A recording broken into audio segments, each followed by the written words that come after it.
At the end of the last episode, Sam was getting infected and attacking Ellie, so his brother Henry had to put him down and then took his own life. How will that affect Joel and Ellie, who were ready to open up to both of them and let them join their journey, but now have to move on their own again? And will they find Joel's brother Tommy?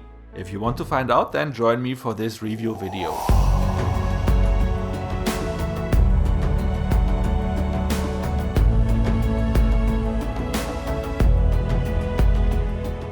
The episode starts with a 3-month time jump, and we are now in the middle of winter. We are finding Joel and Ellie completely lost and asking for directions, which they do by holding an older couple at gunpoint, at least at first, which, in this post-apocalyptic scenario, seems to be the standard operating procedure when it comes to meeting strangers. Only after establishing that both sides don't mean any harm, the same way it was with Sam and Henry, everyone is lowering their guns. Even though that couple, apparently living in isolation even since before the world ended, have never heard of the Fireflies, when pointing Joel and Ellie into the direction they want to go, they warn them not to cross this nearby river, because something is living on the other side that constantly produces dead bodies, both infected and non-infected alike, that washes on their side of a river. Not being scared by that much. You're not gonna scare us. Scared him? Joel and Ellie are soon again on their merry way, after Joel had some kind of a minor panic attack. Are you dying? And later, while camping out, Ellie is opening up to Joel about the fact that she tried to heal Sam by putting her blood on his wound. And though she admits that this was a long shot to begin with, she starts to question if she really holds the cure, considering that their whole journey might be in vain. However, Joel reaffirms that the Fireflies usually know their stuff, and if they say they can create a cure from her blood, then that will very likely be true. The next day, after crossing the river, they soon are running into a gang of people who are approaching them on horseback. They quickly produce a dog that is supposed to smell if someone is infected. So of course it doesn't smell anything on Joel, but looks quite suspiciously at Ellie. A situation that again is creating a panic attack in Joel, and he freezes, being unable to move. Even though, in his mind, he should now fight everyone around them to make sure Ellie is safe. Which he doesn't. At the end though, it was much ado about nothing, because the dog was ending up playing with Ellie, telling us that she not only is immune, but that there is no trace of a fungus in her. At least very likely. After Joel was telling his name and mentioning that he is looking for his brother, the group is escorting them into their settlement, which is Jackson, Wyoming. There he is soon reunited with his brother Tommy! Of whom he learns that he has married, in fact one of the leaders of the group they just met, and that his wife is expecting. Living in Jackson really comes with a lot of perks, because utilizing the nearby dam, they established electricity again, which brought back such joys as having movie nights. But they also have a pretty good handle on agriculture and also have a lot of livestock. And according to Tommy, the only thing missing would be some pigs, so that they also have bacon again. While Joel is reconnecting with his brother Tommy, Ellie spends time with his wife Maria, who lost her young son when everything started back then. I'm sorry about your kids. It's okay. And she also learns something new about Joel. And kid, just Kevin. Sarah was Joel's daughter. After Joel is coming to terms with the fact that his panic attacks are triggered by him thinking of Ellie as something comparable to his daughter, especially after seeing someone who reminded him a lot of his own daughter, he begs his brother Tommy to take care of Ellie and continue the journey with her, because he is feeling insufficient. He feels like all he ever does is failing the people he loves. It's all I do. It's all I've ever done. It's fail her.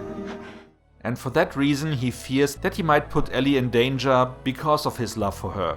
And also, even though there is not much of an age gap between Tommy and Joel, his brother appears much younger and fitter than him, so that also would be a plus. Ellie, who has heard part of that conversation, is calling Joel out. And after mentioning Joel's daughter Sarah, and that she also lost people in her life, I've lost people too. You have no idea what loss is. Joel tells her that he sure as hell is not her father. to which she replies, Everybody I have cared for has either died or left me. Everybody fucking except for you! And for that reason she cannot afford to lose him. However, he still tells her that she has to leave with Tommy because it is for her best. The next morning, when Tommy and Ellie were about to leave, they find Joel in the stables, waiting for them. Still reiterating that she would be better off with Tommy, he at least wanted to give her a choice, where she chose him before he even could finish the sentence. As parting words, Tommy was mentioning that they always could have a place here in Jackson, something both of them would very much like if they make it through the rest of their adventure unharmed. Tommy then points them to a university in Colorado, where a group of fireflies are supposed to be residing. However, when they reach the university, they find the place empty, except for some monkeys who are roaming the place now. After finding the clue that the fireflies might have a location in Utah, based in Salt Lake City, they come across a small group of hunters, which Joel fights off but ended up being stabbed by one of them. Leaving the scene on horseback, they are able to at least leave the other hunters behind. But soon after, the episode ends with Joel falling down from the horse, apparently dying, with Ellie saying that he cannot leave because she does not know what to do without him. Joel, open your eyes. Open your eyes. I can't fucking do this without you. Please.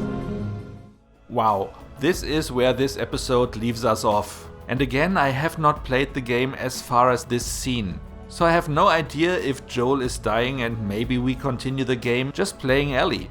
I can't imagine that, especially with 3 more episodes to go, but you never know. But let's now have a look at the episode, which this time around is focusing more on character development than in furthering the actual story. For starters, we learned that they were on their way together for 3 months. Which on one hand apparently was enough for both of them to develop a very strong bond, almost like being family, maybe even as strong, while they both have not opened up to each other about things like Ellie trying to heal Sam, or Joel about the fact that he had a daughter.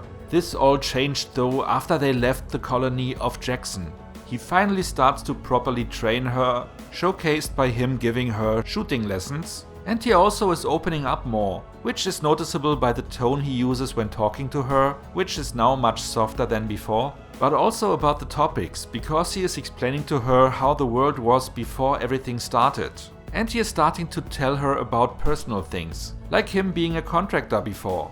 So, over the course of this episode, we see how the dynamic between the two of them is changing, from fighting their feelings, admitting what they mean to each other, to finally leaning in and embracing it, acknowledging that she is seeing a father in him and he is caring for her as if she was his own daughter. This of course makes the cliffhanger of this episode even more dramatic. A cliffhanger for which the only believable solution would be that someone that is some kind of a doctor or has medical skills is coming along saving him. Everything else would again be a little bit of a small miracle. Something like us witnessing how they were able to get away from that horde of infected that came out of a sinkhole. But even though I don't see another solution, I'm pretty sure that the producers and creators of this show will come up with a nice explanation for it. And I'm admittedly willing to suspend my disbelief a little bit to go along with it. The other main topic of this episode, of course, is his reunion with his brother Tommy. Something I expect here to be slightly different than in the game, because we know in the series he was setting out to find his brother because he was worried for him. While in the game he is more like a story device because they need someone who knows where to find some fireflies. A plot difference that now, seeing how they meet again, completely makes sense for the TV show, because it just added more emotional complexity for Joel. Because he was setting out to find him, being worried because he was stopping communication via radio, just to find him here thriving, being in a completely different situation than Joel would have expected. So he feels a little bit betrayed by Tommy and how he handled the situation, which I think is forging his relationship with Ellie even tighter than before, because he realizes that even with Tommy being his brother, he can't rely on him 100%, otherwise he would not have stopped communication. Something that Tommy was asked to sacrifice to be part of that community that wanted to stay hidden. Something that showcases that if you want to preserve a good thing in this post-apocalyptic world, you have to keep it secret.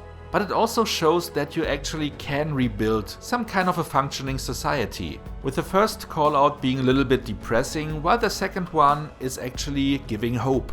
The acting was quite strong again in this episode, especially with Pedro Pascal showing a lot of emotions when he is talking to Tommy and in his scenes with Ellie, and Bella Ramsey is mirroring that very well, especially at the very end of the episode. The rest of the actors also shine, and we have some nice additions to the cast, starting with Rutina Wesley as Maria, Tommy's wife, the actress that is best known as playing Tara Thornton in the series True Blood, but also was shining in other roles in the meantime, like as Reba in the series Hannibal. We then had Graham Greene and Elaine Miles as the elderly couple, who left a solid impression even though their roles were kinda small. But even in smaller roles, this series is really doing a great job in casting. Here showcased by choosing Graham Greene, who is a staple in American cinema ever since his breakout role in Dancing with Wolves. And it was nice to see Elaine Miles again, who I mostly remember for being one of the main cast of the TV show Northern Exposure, where she played the secretary of the main character, who coincidentally also is named Joel. The other technical merits besides the acting were also great as usual, with here especially the production design shining through, because apparently the whole settlement of Jackson was created as a set. The only technical thing that could have been done a little bit differently would have been the design of the monkeys, which clearly were CGI, which I appreciate because it is always better to have CGI animals than using real ones. However, they were not 100% convincing. One last call out. Apparently this episode again holds a lot of references to the video game. Especially the confrontation between Joel and Ellie was apparently taken almost verbatim from the game. Another thing that even I noticed is the fact that when Joel is killing one of the hunters, he is doing that by strangling him in a way that is directly taken from the game and looks so familiar to us. Very nicely done. But with that being said, the only thing left is now going into the rating. But before we go there, let me ask you to like and share this video if you enjoyed it so far. And if you are no subscriber yet, maybe consider to change that. By also hitting the notification bell, you will get a heads up for most of my new videos. Now for the rating. Like I said in my review video for the last episode, this series effortlessly manages it to really uphold a consistent quality, which I cannot say about every series out there. And the show even manages that, even though the structure and style of each episode is a little bit different. For instance, this episode was comparatively calm, and besides from the fight against the hunters at the end of the show, there was basically no action in it. There were also no flashbacks as in other episodes, and even though we were meeting new people, the focus was still all the time on Joel and Ellie. In a nutshell, like the title of this episode, Kin, the whole episode was focused on family and what it means to be family, and that you also can be family without being related by blood. This episode is quite important because it obviously is the turning point in the relationship between Joel and Ellie. It also marked the end point of Joel's journey to find out what was going on with his brother Tommy. Something that now allows him to 100% concentrate all his efforts on supporting Ellie and getting her where she needs to go. While it also undoubtedly will start the thought in him to think about what will happen with their relationship and with the two of them once they reached their destination and fulfilled their task. Will they then part ways, or will they continue life together as a family unit? This all in the center of this episode really made it a great one again. And even though some parts in the middle, where they were spending time in Jackson, almost felt a little bit stretched out, this episode felt as strong as the rest of them. I have no doubt that shortening it would make the whole episode feel rushed, so I appreciate them taking the time there. Due to these initial thoughts, I was thinking of scoring it with 7.5 out of 10, but then reconsidering it, because I was thankful they took the time, I was thinking, let's go with 8 out of 10 like the previous episodes. But then of course we had this cliffhanger at the end, which was added on top of the emotional scenes we had a few minutes before. While previous episodes ended in a way that made me want to see what will happen next,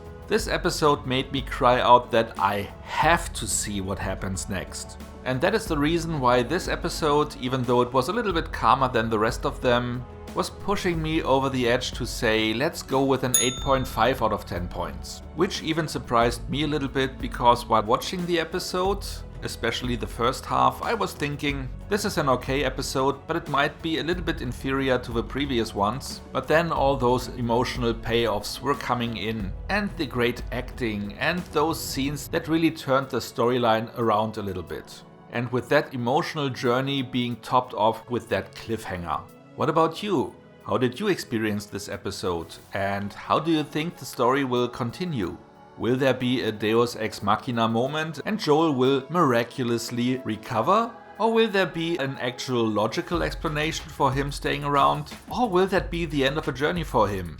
Which I cannot imagine. Could you imagine that? Whatever you think, let me know in the comments. So much for now. See you next time and thanks for watching. Will there be a Deus Ex Machina moment and Joel will